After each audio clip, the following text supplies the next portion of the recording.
It was lunchtime in the kindergarten. Little Anthony had woken up in a bad mood, and now he was looking at his plate unhappily, picking at the food with his fork, not wanting to eat it, and rocking in his chair. He kept glancing at the big clock in the dining room. His mom had explained many times that when the little hand pointed to 5 and the big one pointed to 12, she would pick him up from kindergarten. He looked at the clock and desperately missed his beloved mother. The kindergarten caregiver, Mrs. Peterson, looked at him sternly and said, "Anthony, it happens again and again. Eat. What an unbearable child. When your mom comes to pick you up, I'll tell her how you almost ripped Peter's hood off. When will you start behaving normally?" By evening, all the parents had picked up their children, and only little Anthony was crying and clinging to his caregiver. He didn't understand where his mother was and why she still wasn't there. Mrs. Peterson was furious because she had a lot of things to do at home, but Anthony's mother was always late. Finally, a woman ran into the yard of the kindergarten. The wind had messed up her hair, and her cheeks were red. She was trying to catch her breath and hugged her son. "Anthony, my sunshine, I'm so sorry. I had to stay late at work, and then I waited for the bus for a long time. Please don't cry. I promise it was the last time." Mrs. Peterson grumbled. "The last time? At least don't lie to your child. The same thing happens every day. Other parents have time to pick up their children. At least they ask their grandparents or nannies to do it. And only you are always late." Suddenly, Nora got angry as well. "Excuse me, but what if we don't have grandparents? My husband left us too, so I have to work all the time to provide my son with a good future. That's what I take my child to kindergarten for, because I need someone to look after him. It's your job and you're paid for it. Besides, the kindergarten is open until 6 o'clock. The teacher changed her tone, shocked by this conversation, and began to tell in a more peaceful manner about Anthony's fight with another boy today, and that Nora needed something to do with her son. Finally, the woman picked up the child and they walked out of the kindergarten. Anthony was crying the whole time, making excuses and saying that Peter was the first to start the fight. Suddenly, tired Nora sat on a bench, covered her face with her hands, and burst into tears. Lately, she had a lot of problems. Her husband had recently left her, she was always short of money, she was in trouble at work, and her son didn't even try to make her life any easier. The crying child looked at her fearfully, and then fell silent, hugged her tightly, and said seriously, "Forgive me, Mommy. I won't fight anymore, just don't cry. Are you so upset because of me? I don't want you to cry. And if someone hurts you, just tell me, I'll protect you." Nora immediately smiled, wiped her tears, exhaled, and kissed her son. "Dear, I'm not crying anymore. You're my hero. A real man. No more tears. Let's go home. I bought you socks with kittens so your feet don't get cold." The evening passed quickly. Nora put Anthony to bed, but felt sad again. She wanted to watch a movie about love, but her thoughts were occupied with the events of the day and she couldn't think about anything else. Nora had been working as an accountant for a small private company for several years. The salary was good, but it was hard to get sick leave. Besides, they could summon her to work even on her day off. Because of this, she never picked Anthony up from kindergarten on time, and often didn't know who to ask to babysit him. Today Nora was on her way to the boss's office to tell him that she could no longer stay late at the office. After all, she had a work schedule. However, there was a stormy discussion going on in the office. Nick wasn't there, but there was his chief accountant, the head of the marketing department, and his deputy. And what they were talking about shocked Nora. They were preparing a plan to bankrupt their boss and steal the profits using fake accounts of non-existent companies. It was absolutely outrageous. Nora quietly left and waited for her boss to arrive, and as soon as she saw him in the parking lot, she immediately ran up to him. The woman was very nervous and began to tell him everything in a confused manner. But for some reason, Nick became angry. It was clear that he didn't believe her and began to reprimand her. "You know, Nora, I hate employees who don't analyze a situation, accuse other people, and moreover, eavesdrop on other people's conversations. I trust my deputy and other managers as much as I trust myself. They have been working in my team for years. I don't know why you're doing this, but I don't believe you. You should be doing your job instead of eavesdropping on other people's conversations. Nora felt incredibly ashamed. She cried out in tears. I only wanted to warn you. Nora was sure that the boss would be mad at her now, and maybe even fire her. Her job was very important to her and she was afraid of losing it. Unfortunately, her fears came true, and after a couple of days, the woman was fired under false pretenses. They didn't even explain anything to her. Nora was in despair. She cried and tried to find a new job. She saw many vacancies, but she was only offered a job at a cleaning company. The woman had to go to the clients' homes and do any housework they told her to do. At first, it seemed humiliating. She hated this job. Especially since 90% of the customers were men. Sometimes the demands were too strange. For example, once she had to cook dinner and look angrily at the drunken owner of the house because his ex-wife used to do it. But sometimes she just had to clean the house and cook something. She was new to the company, so she got the worst customers in the most distant parts of the city. But there was one major advantage to this job. Now Nora picked up her son from kindergarten on time. The schedule was flexible and very convenient, but still, she had a university degree in accounting and didn't really want to do this kind of work. One day, the company got a call from a strange customer who wanted to see only Nora in his house and no one else, and he promised a generous payment. Nora didn't understand anything, but she needed the money badly, so she didn't hesitate to go to that strange man's house. She was met by an old, overweight man. He introduced himself. Good afternoon, Nora. My name is Philip. I am the owner of a company named Chance. The woman was puzzled. How do you know my name? Actually, I don't need to know who you are. Just show me what I have to do. I have all the equipment with me. I need to get everything done in 2 hours. The man looked at her strangely and said. Take a seat, Nora, and listen to what I'm about to tell you. I invited you here for a reason. The truth is that I am your biological father. I know you're shocked, but it's true. I guess your mom never told you about me, and I understand why. She had a good reason to be mad at me. But that's all in the past. We were young and stupid back then. I have recently returned from another country, where I lived for many years, and I decided to find you. It so happened that you are my only daughter and heir. I found out everything about you, and I want to help you. Since you and Anthony are living in a tiny rented apartment, I purchased a nice spacious apartment for you. You can move in tomorrow. After all, he's my grandson. Also, I'll give you a job. You'll be handling the contracts. The salary is really good. And lastly, here are the keys. This nice car is yours now, whether you want to accept my offer or not. Shocked by such news, Nora couldn't believe what she was hearing. Look, such things don't happen in real life. This is life, not a fairy tale. I mean, I can't believe it. Honestly, I'm shocked. But you know, I think I'll accept your offer. I've got nothing to lose anyway. Soon we'll probably be kicked out of our rented apartment because I can't pay for it anymore, and I hate working as a cleaning lady. But I can't call you Daddy yet, sorry. I need to get to know you better and get used to you. Philip chuckled. I understand and accept your decision. I know that I'm a terrible father. You didn't even know about me, and neither did I about you, so that's okay. We both need time. But you're a lot like me, and you have the same strong personality, so we'll find common ground quickly.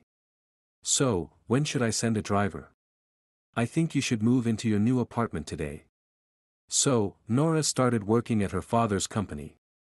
At first, everything seemed decent, a cozy office, they treated visitors with respect, they offered a lot of activities and learning courses to their employees, and there were a huge number of customers. However, after reading the contract several times, which she herself prepared according to the template, Nora could not understand the essence. Where do people bring their money and what do they get in return? It was so confusing. Only a few months later, the woman realized it all. It was a typical pyramid scheme. It was a fake company that even had a fake address in all the documents. Nora was shocked. She loved the job and Anthony loved living in a spacious, comfortable apartment. But she was alarmed by the fact that Philip was in no hurry to tell her anything about himself, rarely visited Nora, treated Anthony well, but never showed any genuine emotion. Suddenly the woman wondered, what if Philip wasn't her father, but just a crook who hired her to set her up later? Nora felt sick. On Friday, she lied to her father that she was going to her friend together with Anthony, but she went to her mom in the village. Nora had to ask her about her father, to see his picture, and to find out who she was dealing with. On the way to the village, the woman was very nervous, because she and her mother had not communicated for so long. Heavy childhood memories came to her mind. It so happened that Nora had lacked a mother's love and affection from an early age. Her mom was always disappointed with her. Even if the girl wanted to help her mother with the household chores, instead of gratitude, she heard only accusations and grumblings. Who washes dishes like that? I'd rather do it myself. Why are you so clumsy? It was like that with everything. Nora was very hurt. She tried to earn praise by all means, but it rarely happened. Her mother also scolded her for bad results at school. Why are you so stupid? You won't get into any university. Nora, you'll stay in this remote village and work on the farm forever. Look at me. Do you want a life like that for yourself? After the prom, Nora wanted to go anywhere, as far away from her home as possible. Eventually, she entered a good university, finished her studies successfully, got her diploma and called her mom in excitement. Mommy! You can congratulate me, I already got my diploma. They even promised me an internship at a big successful company. So I'll definitely have a job in the city now. But I have to rent a place to live now, but that's okay, I'll cope. Nora waited for praise, but Kate sighed heavily and began to grumble as usual. It's good that you got your degree, but they will probably fire you right away because you have no work experience at all. Moreover, accounting is not that easy, you won't cope. Nora was hurt to hear this. She got angry, hung up the phone, and decided never to call her mom again. Soon she started working at that very company, learned everything, and a couple of months later she met Alex, her first love. He was 10 years older than her, worked as a driver, and had been married once before meeting Nora.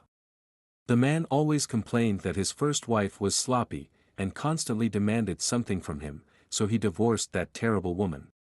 Alex courted her in a very beautiful way, he sang her romances about love under the guitar, his voice was simply mesmerizing, and they used to drive around the city at night together. The man's intentions were more than serious. Soon the couple had a wedding. Nora's mom was there too, she liked Alex a lot, it was probably the first time she was genuinely happy for her daughter. However, even at the wedding, she said, "Look daughter, he's a decent man, hard-working, and he doesn't even drink alcohol. Do everything possible so that he doesn't leave you for another woman. Hurry up and have a baby, then he will definitely not go anywhere. Otherwise, you'll end up a single mom like me.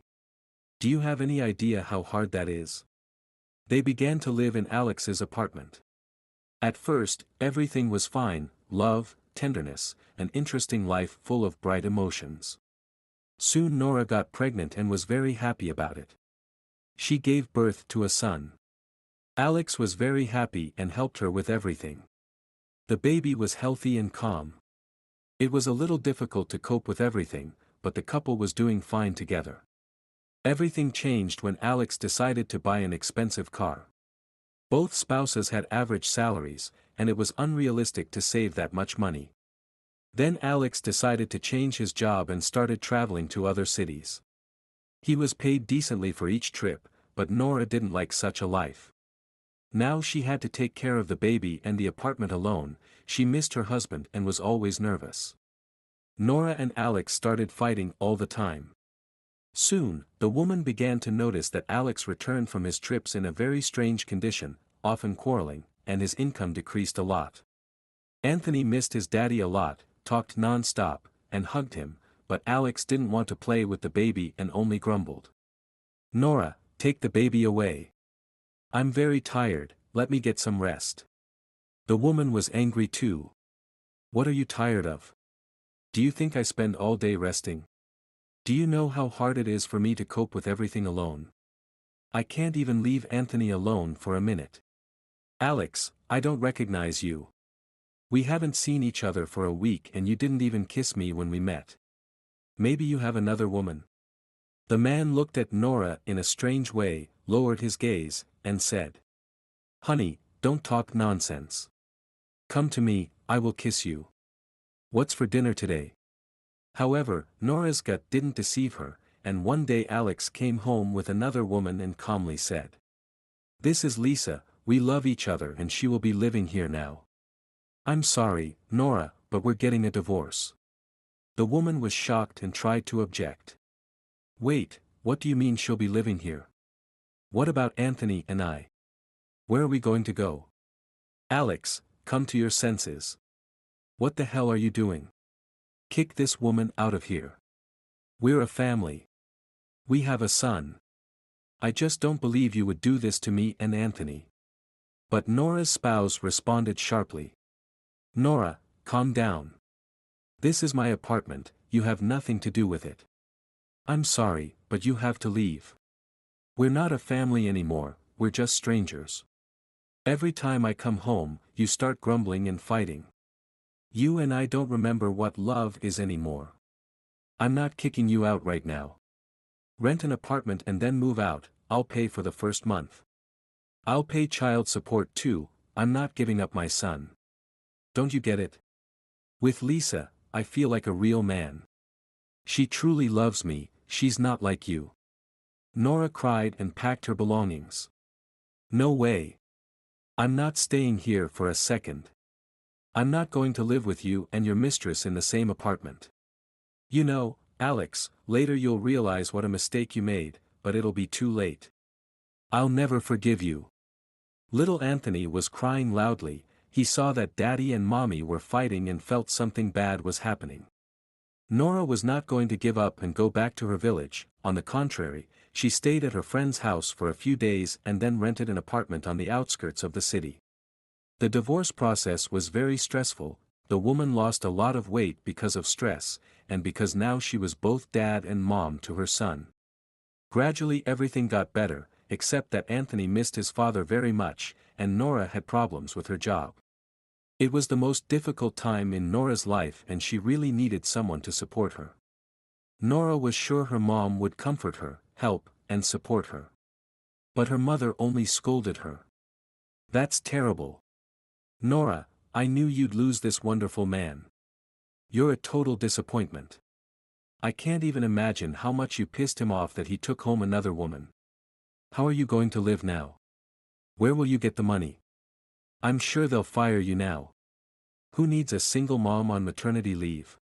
Nora regretted calling her mom again and exclaimed, "Thank you for your support, Mom.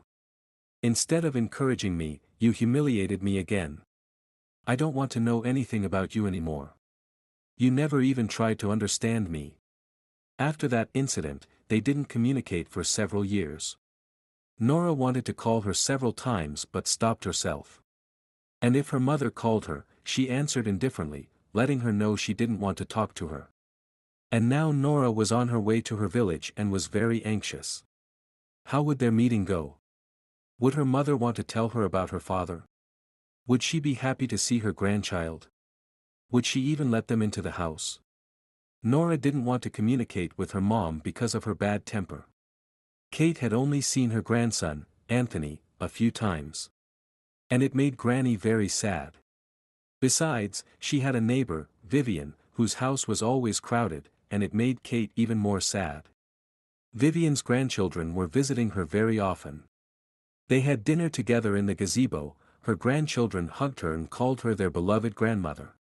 Nora's mom often looked at them and blamed herself. Why am I doing this to Nora? The truth is that I want the best for my sweet girl, but for some reason, I only scold and insult her.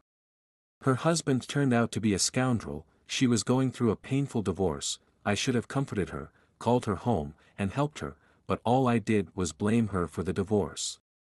Why? What is wrong with me? And now I'm all alone. If I die, no one will even remember me. Suddenly, the gate opened, and Kate's dog, Rocky, began to bark loudly. Nora was standing on the threshold with Anthony, hesitating to enter.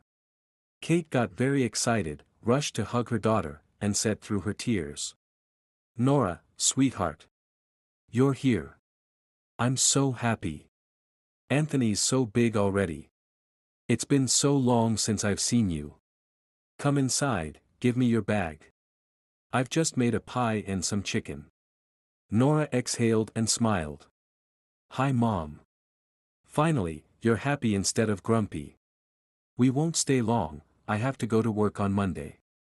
I'll get changed and help you now." "Anthony, get changed and go to the farm, there are so many animals there." The happy child immediately changed his clothes, trying to catch Luna the cat at the same time, and then went for a walk. The women sat down at the table and began to talk. Nora asked cautiously, "Mom, you never told me about my dad, no matter how many times I asked." "Why? It was okay when I was a child, but now, please tell me who my father is. My whole destiny depends on it now. I'm going to tell you something important now." Nora told her mother about the unexpected meeting with her father, and that he gave her a job, an apartment, and a car. Kate was shocked and screamed, "I'm an idiot. I should have told you the whole truth before. Nora, sweetheart, I beg you, don't accept any gifts from this man and don't communicate with him at all. He never lived abroad, he was in jail the whole time. Nora, he's dangerous. Your father is a criminal. How could I tell you that? If he found you, you're in danger, honey. I guess I have to tell you the whole truth. I used to live in the city, just like you. I studied to be a hairdresser and worked in a beauty salon. I loved it. One day, Philip came to me for a haircut. I immediately liked him very much. Philip looked at me and said, 'Beautiful Kate, I'm in love. I will come here every day just to see you. And I'll do whatever it takes to get you.' I only chuckled, but Philip was persistent. He gave me beautiful flowers and expensive perfume and took me to the cinema. He always had a lot of money. I kept asking where he worked, but Philip only changed the topic of our conversation. I couldn't resist, so Philip and I started a relationship. But one day, he was taken to the police, and I was summoned for interrogation. It turned out that Philip and his friends had robbed a bank, killing the guard and the clerk. He also tried to lie that he was with me that day. The investigator warned me that if I gave false testimony, I would also face a jail sentence. I decided not to lie and told the investigator that I hadn't seen Philip for 2 days. I was shocked. Can you imagine what it was like to find out that you were dating a murderer? Philip cursed me in court and shouted that he would get revenge for betraying him. I just wanted to forget this nightmare, but a month later I realized that I was pregnant and it was another shock. I didn't dare to terminate the pregnancy, and soon you were born. Do you understand now why I've always been so strict with you? I was afraid you'd be like your father. I returned to my village. The neighbors talked about the whole situation for a long time, but eventually, they calmed down. I thought I'd die with this secret. I had no idea he would show up in our lives again, so many years later. When he went to jail, the stolen money was never found, and neither was the jewelry. Apparently, he was recently released from jail, and now he's living his best life. I'm not even surprised that his current business is just a scam. You should quit his company, Nora. And you better give him his car back and move out of the apartment. Your father is incapable of noble deeds, his whole life is a lie. Please don't believe what he says. If you're in trouble, come to me, but you should stop communicating with him. It won't end well. Now I'm scared too because he found out about you somehow. So he's been following you. That means he knows about me too. So Anthony is in danger, too. He's a terrible man, you can only expect trouble from him. Nora was silent for a moment and then replied. Thanks for telling me everything, Mom. I wish I had known all this before. Don't worry, we'll get through this together. I'll leave Anthony with you for now, just in case. I feel more comfortable that way. I'll try to get the truth out of my father and I will definitely move out of his apartment. I don't need such gifts. I mean, I thought he was really happy that he found his daughter. Nora talked to her mother for a long time, and the misunderstanding and resentment between them finally disappeared. The woman returned to the city and went back to work, but now she began to take pictures of everything cautiously, to listen to everything and look closely, secretly collecting the information. She was shocked at how her father deceived people and lured their money out of them.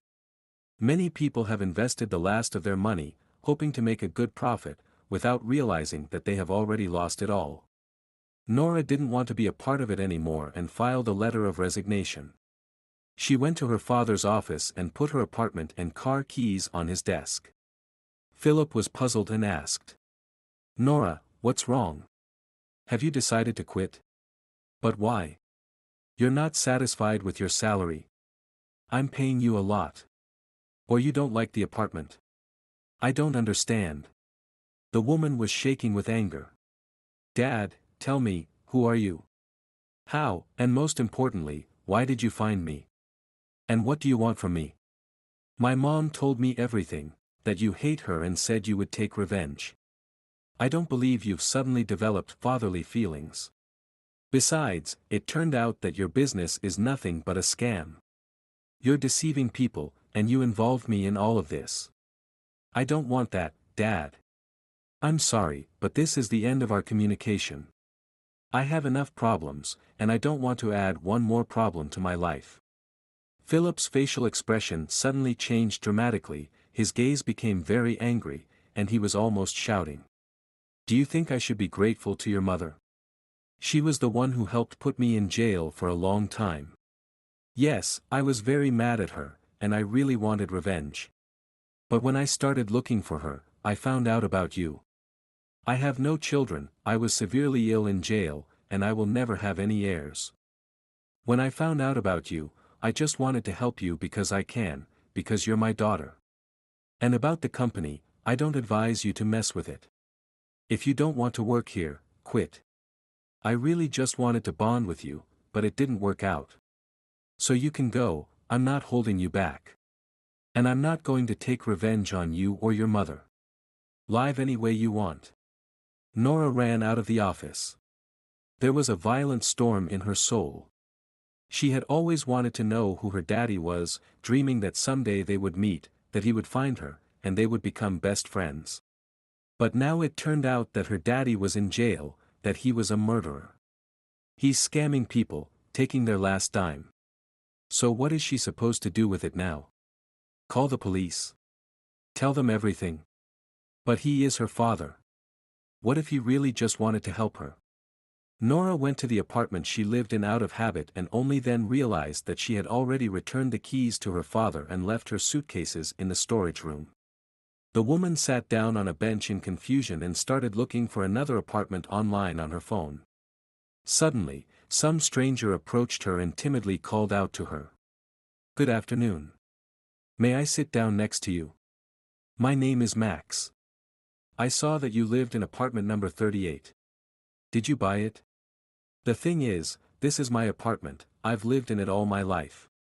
Recently, I owned a pretty successful auto repair shop.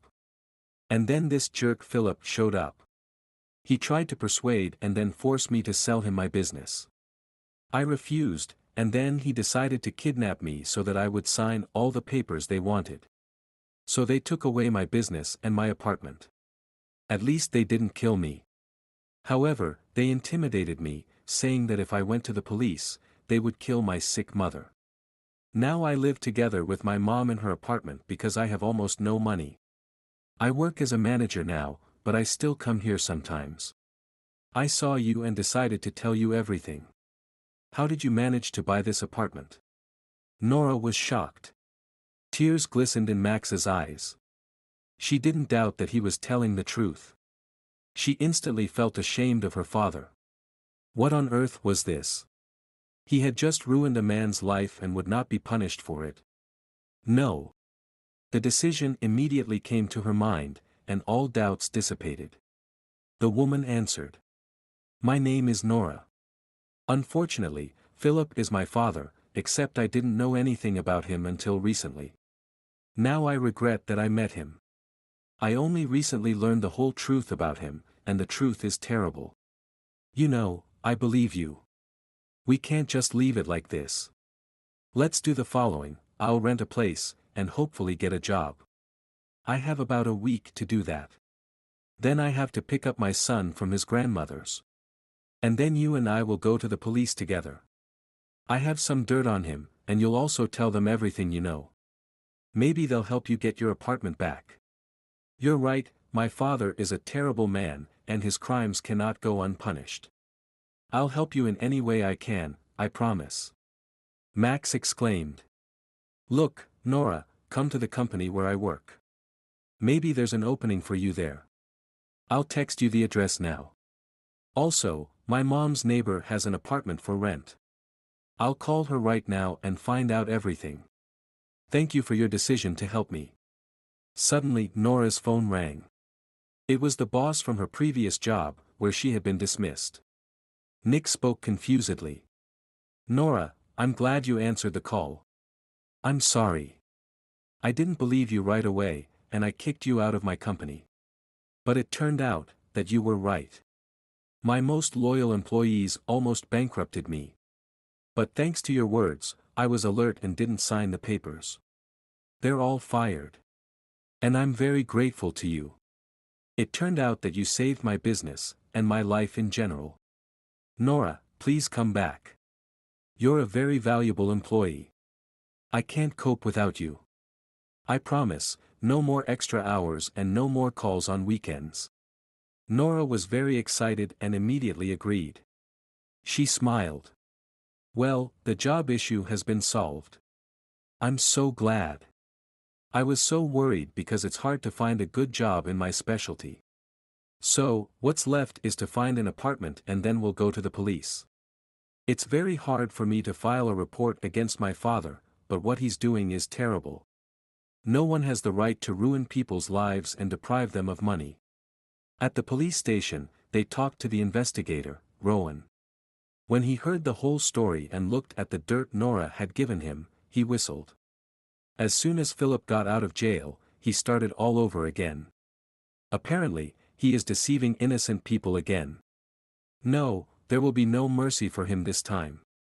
Nowadays people have become more aware, they are talking about scammers everywhere, but still, gullible people bring their money to such scammers. Max, why didn't you go to the police right away? It would have been much easier to handle the case that way. We would have proved the bastard's guilt right away, and you would have kept the apartment, and the auto repair shop, too. Now he's probably sold everything. Max agreed. You're right. Now I realize it myself, but at the time, he scared me.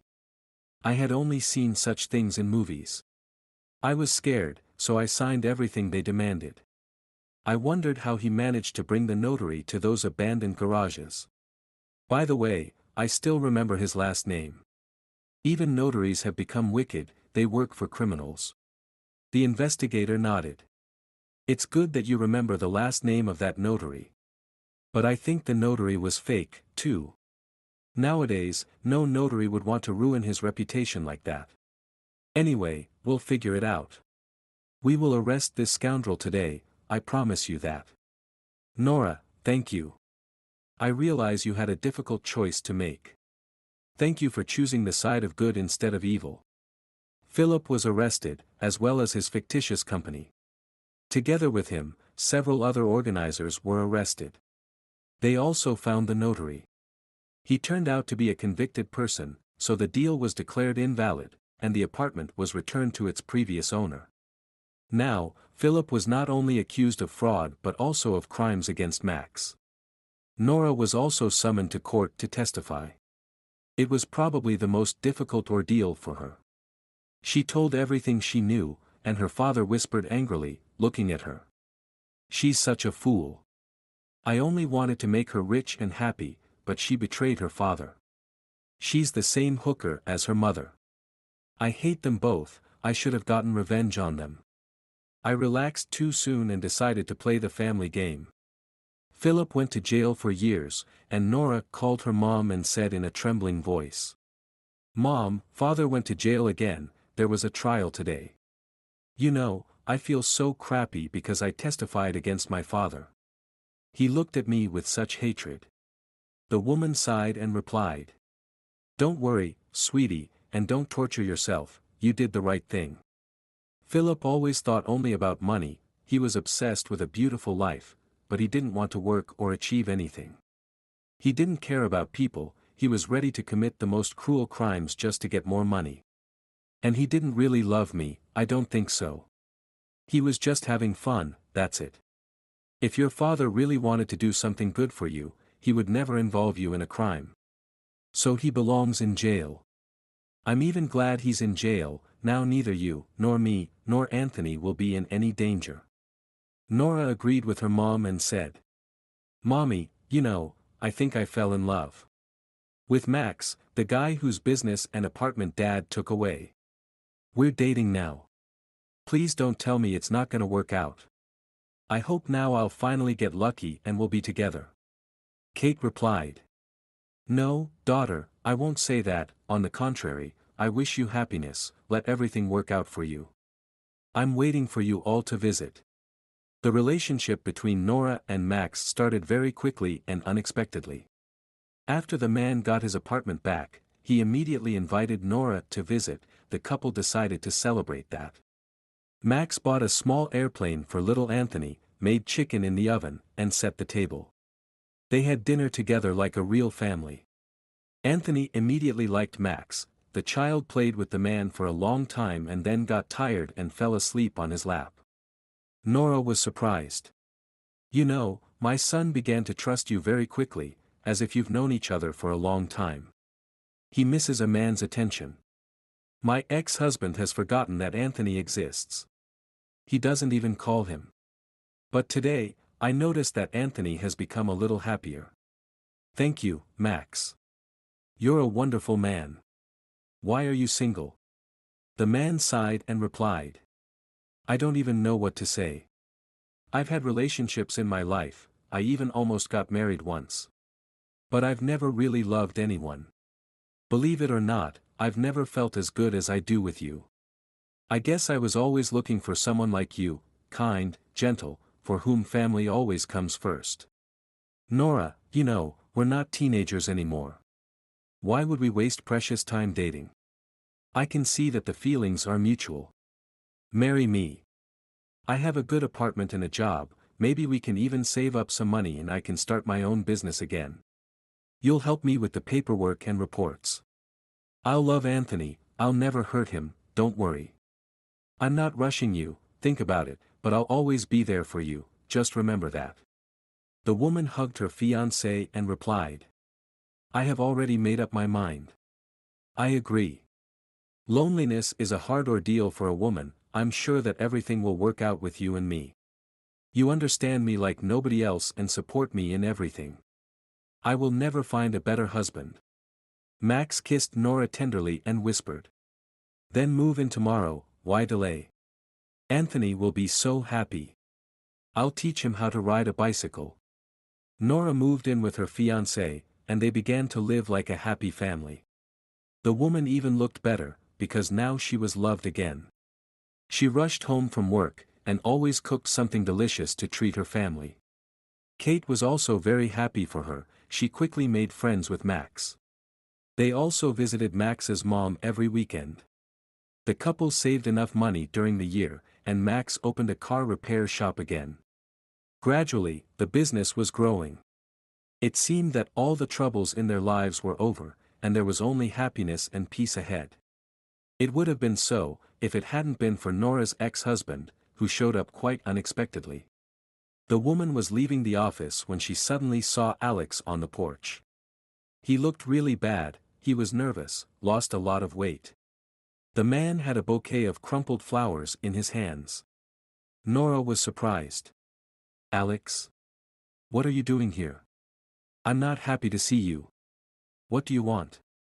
The man shifted from foot to foot and started to speak. Hi, Nora. You look wonderful. Nora, I just wanted to say that I made a mistake when I divorced you. I know I hurt you a lot, I acted like a jerk. It's just that I was hypnotized by Lisa. I didn't realize what I was doing. I traded my family for that hooker. She cheated on me, can you imagine? I worked so hard, bought expensive gifts for her, and spoiled her, but she lied to me. The other day I came home early without warning her. I wanted to surprise her. But it turned out like a bad joke. I found them in my apartment, in my bed. Anyway, Lisa and I are no longer together, I kicked her out. I realized what a mistake I'd made. I love you, Nora, and I miss Anthony very much. Let's start all over again. We were so happy together. Do you remember? The woman was shocked at such insolence and replied sharply. Alex, are you serious? You took your mistress into the apartment where your wife and son lived, and now you expect me to forget all of this? You literally kicked me and Anthony out on the street. You never called, never cared about your son, never did anything to help him, and now, when your mistress left you, you decided to come back to us? What are you hoping for? I'm sorry, but you're too late. I have another husband now, and Anthony has a father who loves him dearly and spends all his time with him. We are happy together. Go away, Alex. We have nothing to talk about. Alex was angry because he was sure that he would talk to Nora and she would immediately forgive him because she used to love him so madly. He threw the flowers on the pavement angrily and said, So you already have another man. I see you also didn't waste your time. Well, who is he, and what makes him better than me? You were happy with me. You know, Nora, I won't let you live in peace, and I'll pick up my son whenever I want to. Nora was shocked and tried to reason with her ex-husband. What do you mean you're going to pick him up whenever you want? Anthony is not a toy. Yes, he remembered you and longed for you at first, but it's been a long time now. You'll scare him. Unfortunately, I cannot forbid you to see your son, but only when I am around, and only if Anthony wants to. That's it, Alex. Goodbye. Nora went away, tapping her heels, and Alex looked after her with longing and anger and grumbled. It's still gonna be the way I want it to be, Nora. The next day Alex showed up at Max's apartment. He followed Nora and found out where she lived. Anthony saw his father and got excited. Daddy, hi. Did you come to visit me? Daddy, I already know how to write almost all the letters. And I can count to 100, Max taught me. Do you want me to show you what kind of helicopter Max and I made out of paper? It was so unpleasant for Alex to hear that. Some stranger was around his son now. Alex answered. Why don't we go to my place, Anthony? To the apartment where your mom and I used to live. Or let's just go for a walk, I'll buy you ice cream and cotton candy, do you want some? The boy mumbled confusedly. I don't know, I have to ask my mom. We can go only if she lets us. Alex freaked out. I'm your dad, and I don't need to ask anyone's permission. Get dressed and let's go home, son. The boy was frightened by the yelling, started crying, and ran away. Nora shook her head and said. See what you've done. You only scared him. Alex, you can't do that. Why did you even come? If you really missed your son, why didn't you follow him to the nursery? He wanted to show you everything he has. I won't let my son go to your place, you know that. At least not until he wants to. But now you're doing everything you can to make sure that doesn't happen. Alex, a child is not a toy. You either have to love him and take care of him or stay out of his life. Now you suddenly realized that you have a son, decided to play with him, but soon you'll get bored of him and disappear from his life again. But the child will suffer. The man got angry. Are you trying to teach me how to live my life? You had fun with your lover, and you forced Anthony to live in his apartment, but I'm sure that jerk is turning my son against me. Why can't I pick up my son? I have the same rights as you. Is that clear? I'm not saying goodbye. I'll be back for my son soon. Nora sank down into a chair, covered her face with her hands, and cried. Max comforted her as best he could. The woman sobbed. Just a year ago, I would have given anything to be with Alex, to have him fight for his son. But back then, he didn't need Anthony or me. But even now, I don't understand why Alex is doing this. I know he doesn't care about his son. He scared the child. And he won't give up. Max frowned. He couldn't bear to see his beloved woman worried. Then he suggested. Don't cry, sweetie, please. Do you want me to talk to your ex? We can't stop him from visiting Anthony, but we need to explain to Alex that he needs to win back Anthony's trust and love slowly, step by step. But you know, I don't like this situation. Alex is acting strangely, he is very nervous and inadequate. It's a little scary to entrust a child to him. Nora nodded. Exactly. Have you noticed that too? I don't mind them communicating, and I've never prevented them from that, but he can't be so sharp with the child. Alex wasn't like that before. That day, Anthony was building a sand castle with his friend at the kindergarten. The weather was cold and windy, the boy was already cold and was waiting for his mom or Max to pick him up. Suddenly he heard from behind the fence. Anthony. Dear, hello. I've come for you. I'll pick you up myself today. Come on, let's go. Look what toy I bought you. The boy smiled and was greatly surprised. Daddy? Hi. Are you picking me up today? Did mommy say it's okay? Yay. The caregiver saw what was going on and walked over to Alex. Good afternoon. Are you Anthony's father? I haven't seen you in a while. Is Nora aware of what's going on? I hope there won't be any problems. The man got mad. I'm Anthony's father, and I came to pick up my son from kindergarten. What problems could there be? Goodbye. Happy Anthony got into the car and kept talking all the way, telling everything he could think of. But when they drove out of the city, the boy got very frightened. Daddy, where are we going? I want to go home to my mom. She'll be worried. I don't want to upset her. Alex replied nervously. Anthony, don't be scared. You're a man. It's just a game, son. We are going to a secret place. We'll live there for a while, and then mommy will take you home, okay? The boy was quiet but very anxious. After all, mom didn't say anything about going out of the city with dad. On the contrary, she always warned Anthony not to go anywhere with his father unless mom knew about it. The situation was strange. They drove for a long time along the dusty road. Finally, Alex pulled up in front of some house. He opened the rusty lock and took the kid inside. There was a lot of dust around, the boy sneezed and said. Daddy, let's get out of here, I don't like it here. I don't want to live here. I miss my mom. Take me home. Alex frowned and thought. Oh my gosh, I'm so sick of this silly boy. I can't wait for this to be over. Let Nora take her son. He's nothing like me. I'm a real man, but all he does is whine and complain. I don't need a son like this. But aloud, he only replied cheerfully. Anthony, I told you, it's an adventure game. Don't cry, I bought us pizza. We're going to have dinner now. Don't be sad, let's have fun. But the boy got really scared. His daddy wasn't the same. He was acting strangely, yelling, so eventually, the boy cried loudly. I don't want to eat pizza. I want to go home to my mom and Max. He's kind, and he loves me. Take me home, Daddy. The man was on the verge of a nervous breakdown. He pushed the boy into the bedroom, threw a box of pizza and juice on the table, and shouted loudly. I've had enough of your tantrums. You're punished, now you're going to stay in this room. The food is on the table.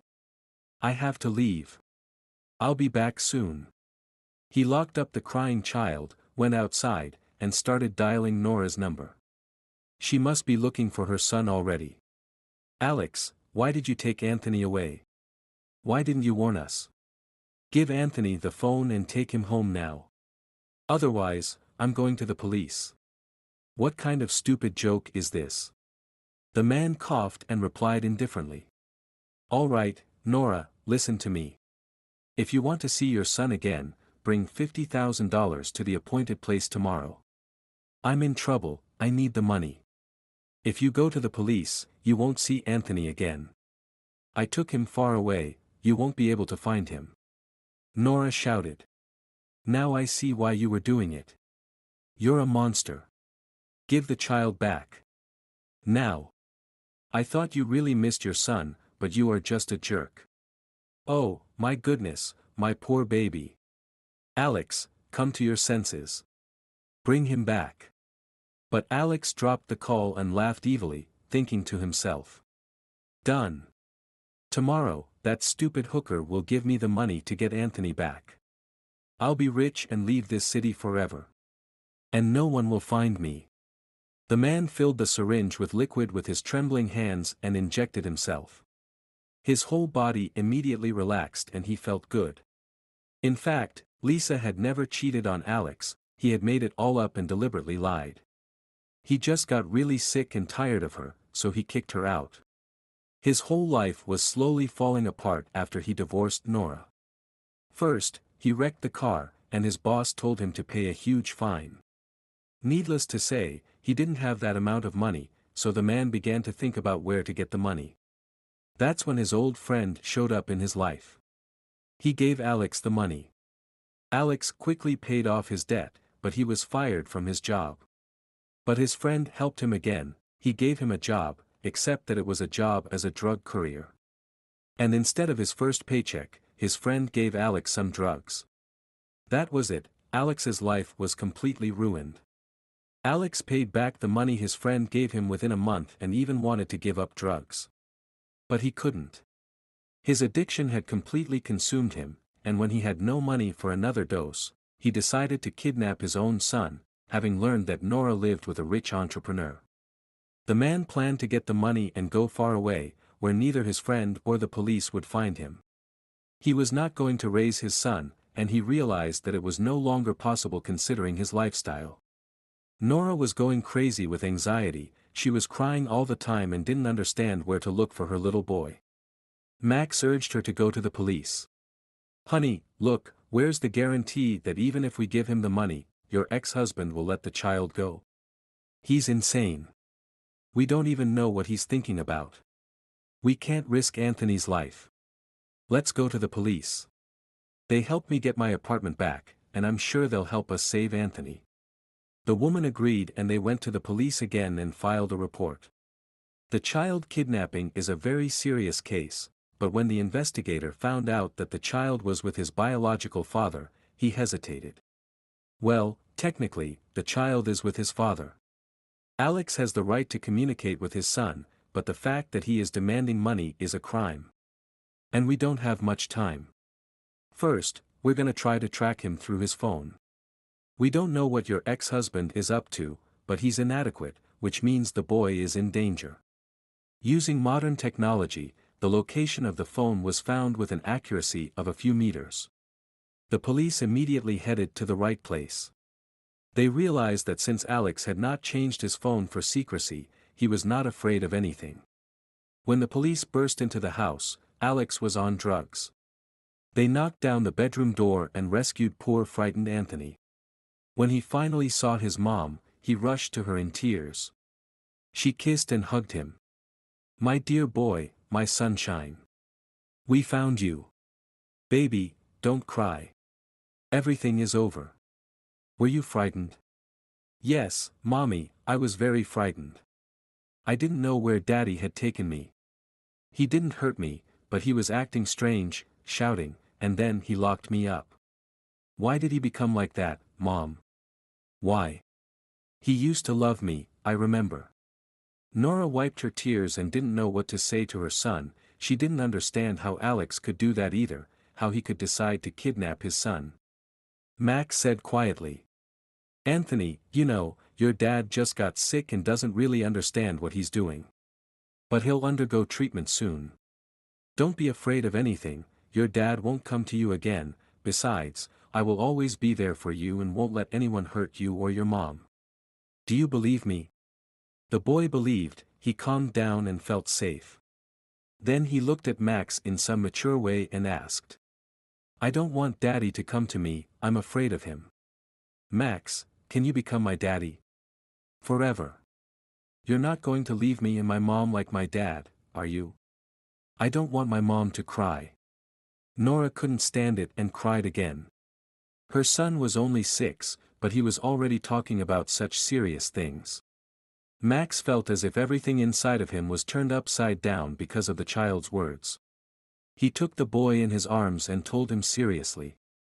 Anthony, I promise you I will always be there for you. Your mom and I will be married soon and you will be my son.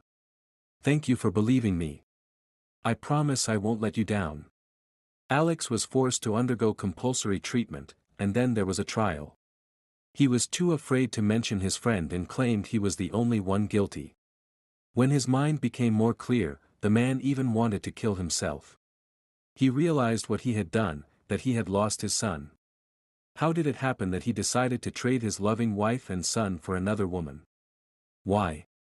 Alex could not understand it, and it made him feel very bad. Meanwhile, Nora and Max had a wedding. Everyone congratulated the young couple and wished them happiness and love. Little Anthony was wearing a suit and tie. He and his grandmother Kate were happy for his parents and danced. When they gave him a microphone, he turned very serious and said, Dad and Mom, I love you, and I really want a brother. But I don't want to have a sister, girls are all cranky.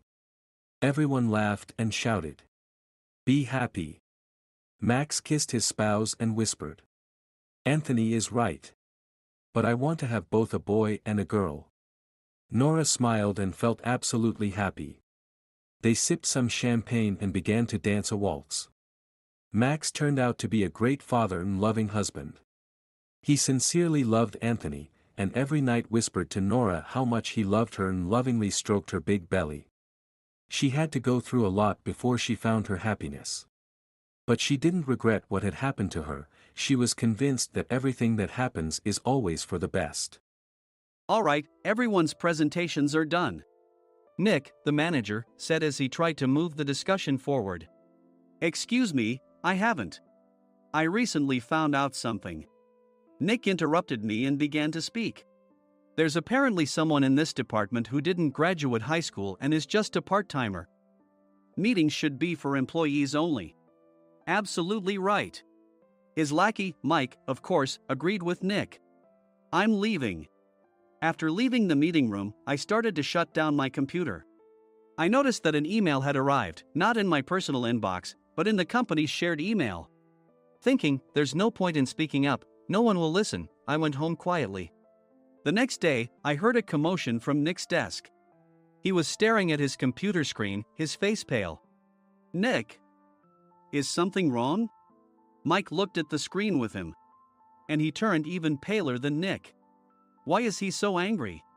Knowing the reason for Mike's distress, I thought to myself, serves them right. My name is Adam. My mother passed away when I was in the 9th grade, and I was raised by my father. Well, you could hardly call it being raised. After my mother passed, my father changed. He drowned his sorrows in alcohol, and though he still went to work, he squandered our living expenses on horse racing. Because of that, I had to start working part-time as soon as I entered high school. Every month, I went to the convenience store with bills in hand that couldn't be auto-deducted from my father's account.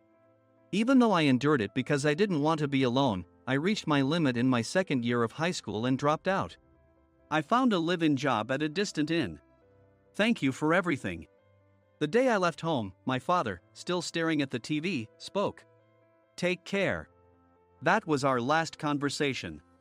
Back then, 18 wasn't the age of majority, so I needed my father's permission to work, and I couldn't hide my place of employment. Yet, my father never visited me even once. I kept working just to survive, and before I knew it, I was 42. Years of hard work paid off, and I was transferred to the headquarters. I was thrilled to be recognized by the company, as I thought I'd be working in the field until retirement due to my lack of formal education. Listen up.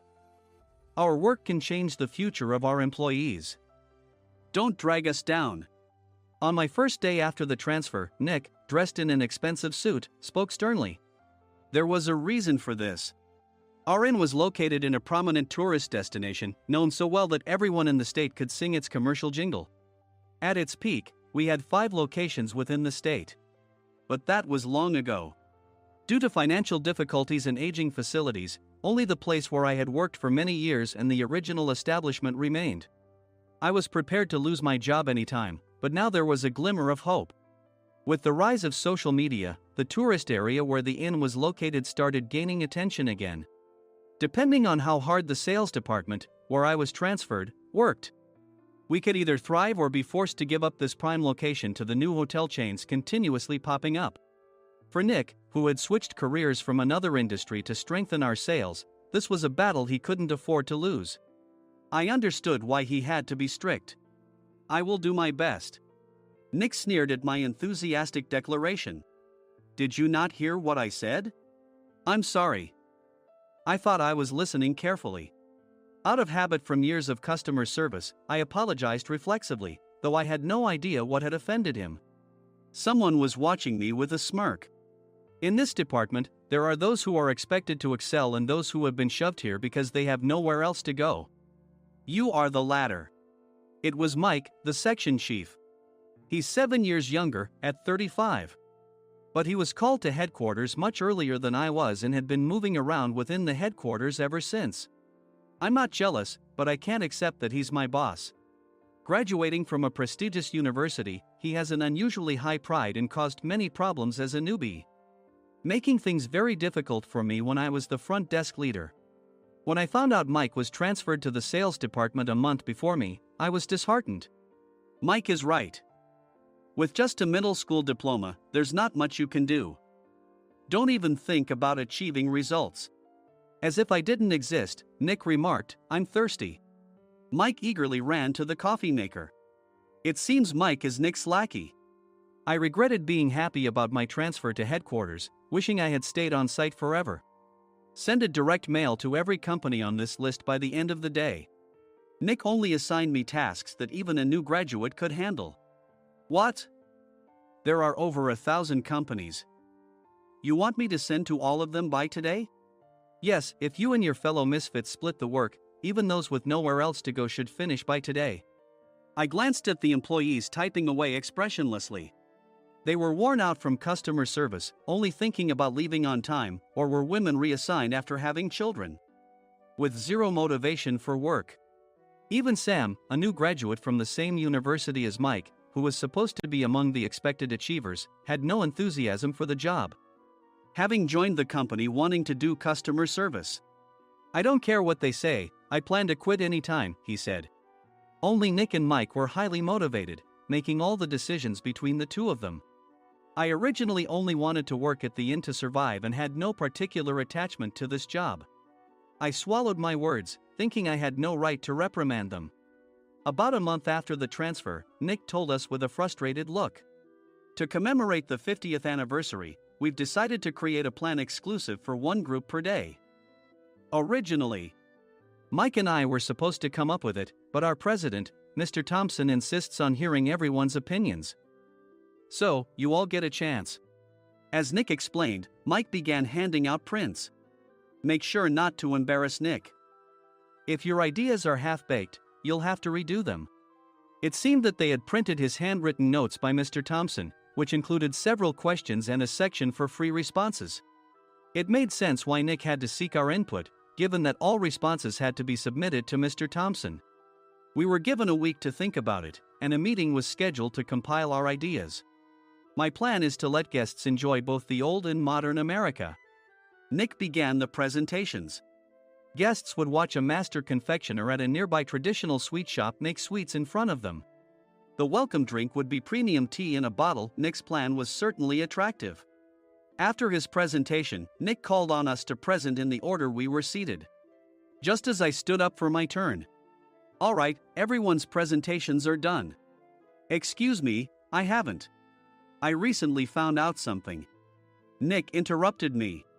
"There's someone in this department who didn't graduate high school and is just a part-timer."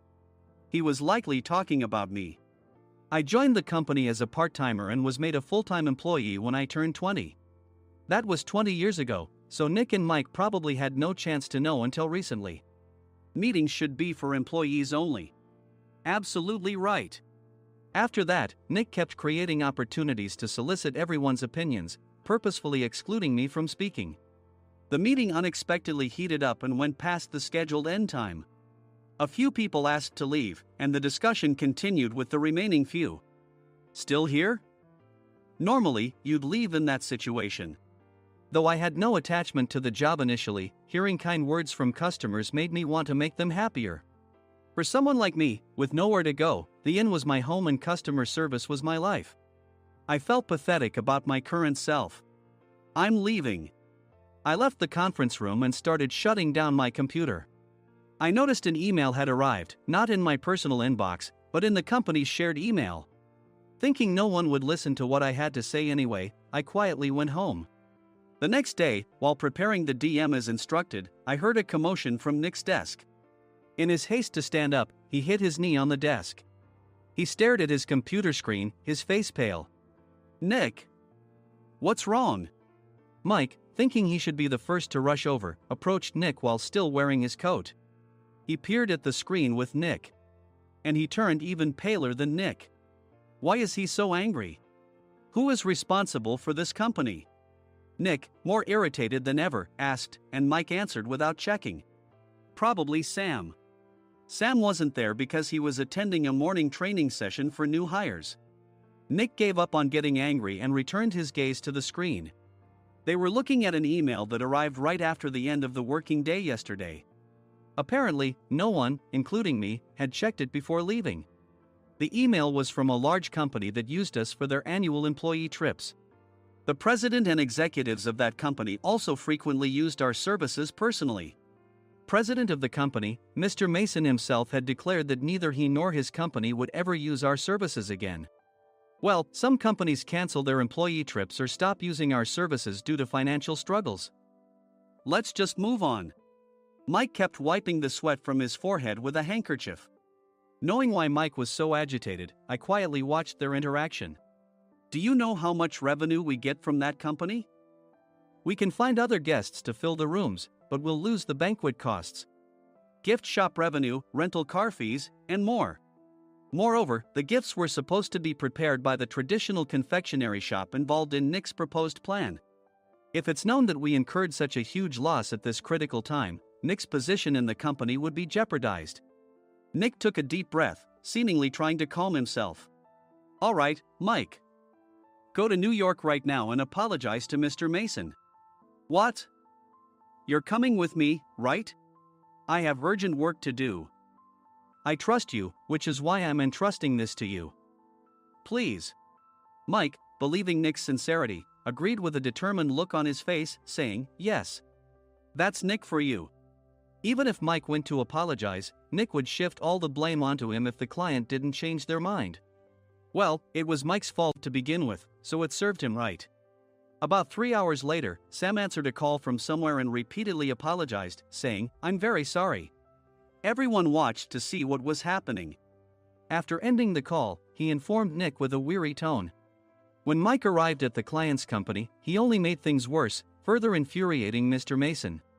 He was demanding, get his boss here immediately. It was no wonder Sam was exhausted, dealing with such a call right after returning from training. What is that idiot doing? All right, Adam, you're coming with me. If sacrificing Mike didn't work, then I must be next. Normally, I'd want to refuse at all costs, but I saw an opportunity in this situation. If I can be of assistance, I'd be happy to join you. I obediently followed Nick, and we flew to New York. When we introduced ourselves at the reception, it became clear how serious the situation was. as the receptionist personally escorted us to the president's office. Angry voices leaked through the door, making both Nick and me uneasy. "Excuse me. I'm Nick, the supervisor. I understand my subordinate has caused you trouble, and I deeply apologize." Nick, with his experience in the corporate world, knew enough to offer an apology before excuses. However, his customer service skills left much to be desired. I sighed as I saw Mike trembling like a small dog in the corner of the room. "What kind of training are you giving your subordinates?" Mr. Mason glared at Nick with a red face. The intensity of his gaze made even Nick take a step back.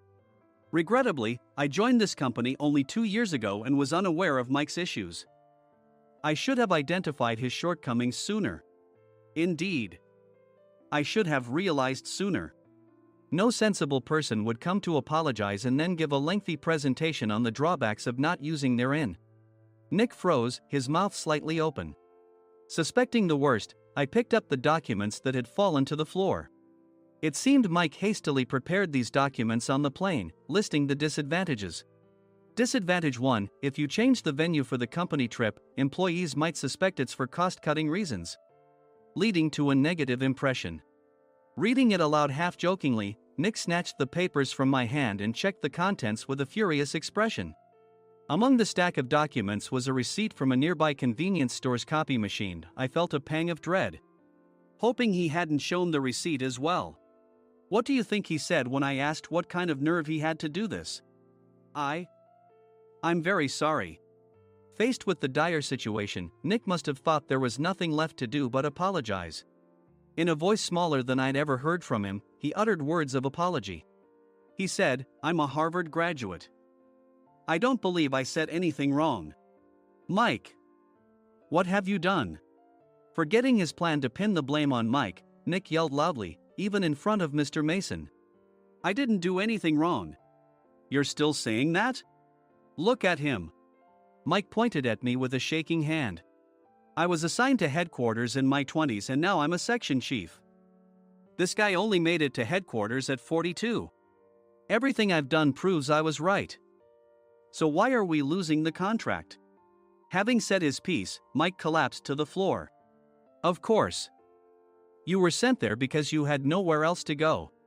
Mike never expected to hear such words from someone he looked down upon. He lunged at me, and Nick hurriedly stepped in to stop him. "Mr. Thompson told me Mike is a quick thinker, and to take good care of him." There's no way he was pushed aside. "Don't make things worse here. He didn't say quick thinker, he said only quick-witted, didn't he?" I don't remember that part." I recalled the many troubles Mike caused when he was a newbie.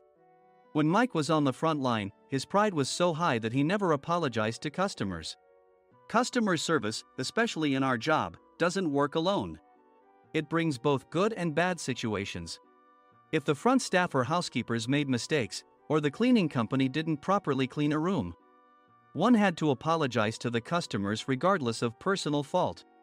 Mike, in such situations, would never apologize, insisting he wasn't at fault.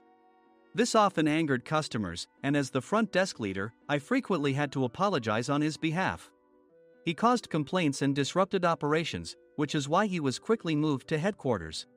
In departments where he didn't interact directly with customers, his quick thinking was beneficial and things went well. But it seemed his flaws were starting to show. Corporate reservations are supposed to be entered into the system by the sales representative. But a quick check yesterday revealed that more than 10 items were missing from the client's reservation. The handover document clearly stated what needed to be prepared. Why didn't you enter it into the system? Why do we have to give them special treatment? Filling rooms near the banquet hall, setting up all the food in advance. Specifying the brand of wine, they're too demanding.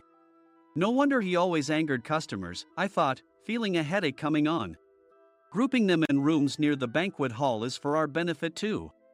It makes it easier for the staff to set up beds and serve breakfast since everyone's schedule is synchronized.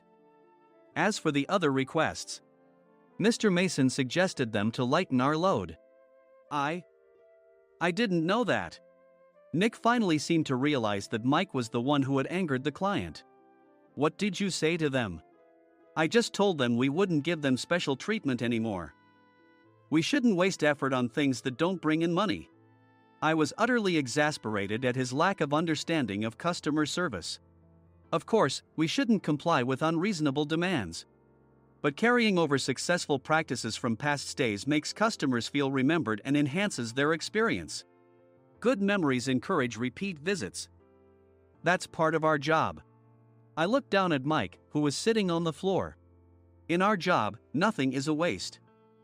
Mr. Thompson likely moved you to the sales department, hoping you'd finally understand this. How do you think he feels now that you've failed to meet his expectations? Mike, tears in his eyes, fled the president's office. I was amazed he still hadn't apologized. You have it tough, Adam. It's okay, we're all employees of the same company. I deeply apologize for this disrespectful incident. Especially after all the care you've shown us. If it weren't for you, Adam, I really would have stopped staying here. When I heard you were moving to the sales department, I was willing to reconsider if you handled it. Seeing us talk so amicably, Nick's face contorted. Do you two know each other? Adam's service is excellent. I always requested him specifically. Normally, we don't accept specific staff requests, but we made an exception for Mr. Mason, adjusting my shifts accordingly. He had personally stayed at our hotel just before my transfer, and during casual conversation, I mentioned, I'm moving to the sales department soon. If I hadn't told him then, things could have been much worse. Please continue to take care of us. I look forward to it. On the return flight, Nick awkwardly offered me a can of beer. It's still working hours. Of course, I had no intention of forgiving him for a single beer. Nick might try to pin everything on Mike and avoid any consequences. While pondering this, a startling fact came to light. Nick, the tea bottles for the plan have arrived. I handed Nick a bottle labeled with our inn's name. They look good. What are you talking about? These are plastic bottles. I had assumed we would use the trendy, high-end bottling tea. But what arrived were ordinary plastic bottles of tea with customized labels. The only unique aspect was the label, which had the inn's name, making it look customized. Upon further investigation, I discovered that a substantial amount of money was set to be paid to the tea company. It was priced like bottling tea. Does this plastic bottle really cost $100 each? The tea inside is specially blended for us. The extra cost is for that. Wouldn't it be better to use another tea company? Or is there a specific reason we must use this one? As Nick continued to make excuses, I showed him a printed email. I informed the tea company's president, Mr. Mitchell, that we discovered irregular payments and he confessed. He said you two were high school classmates and planned to split the extra money. That idiot. Why did he confess? That's not important. You should worry about yourself, this could turn into a police matter. Opening the bottle cap, I suggested. How about calming down with this tea? It supposedly has a relaxing effect. Nick drank the tea frantically. In the following days, decisions were made about their fates. Mike was reassigned to the General Affairs Department, with no chance of transfer or promotion, as per Mr. Thompson's orders. As for Nick, since the payment to the tea company hadn't yet been made, he narrowly avoided legal trouble. Instead, he was encouraged to leave the company, and to avoid further complications, Nick submitted his resignation. Rumor has it that connections between HR departments have made it difficult for him to find new employment. Even though it was good to have those two gone, something unexpected happened in the sales department.